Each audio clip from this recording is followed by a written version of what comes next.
araw wala akong ibang ginawa kundi mag-edit.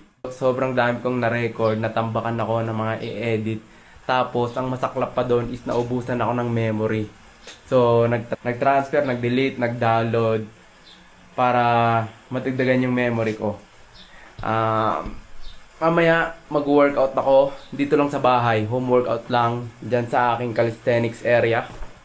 Bibidyoan ko rin yon para sa aking a day na life. Okay guys, mag-workout na muna tayo dito sa ating calisthenics area. Ang gagamitin natin is yung ating pull-up bars and din yung parallel bars. Tapos gagamit din ako nitong kettlebell.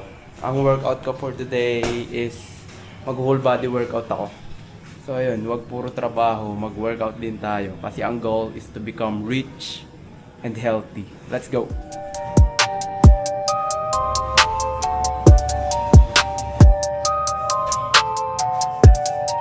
Ang mga workout na gagawin ko is pull-ups, dips, squats, tapos leg raise. Yung apat na yon, ang goal ko is tag 10 each. Sa isang set, tag 10 yung workout na yon. Tingnan natin kung kaya natin. So, let's go! Let's go!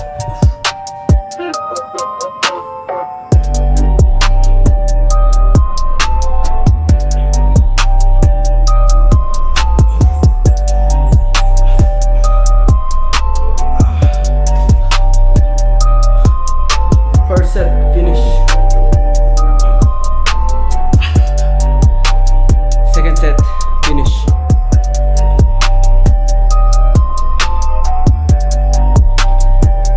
Third set, finish.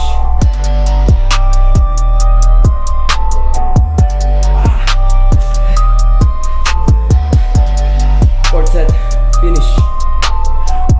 Alright, quick workout lang tayo.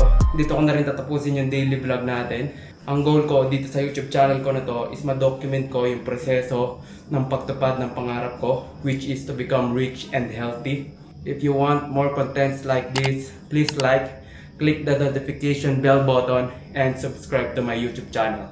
Thank you for watching.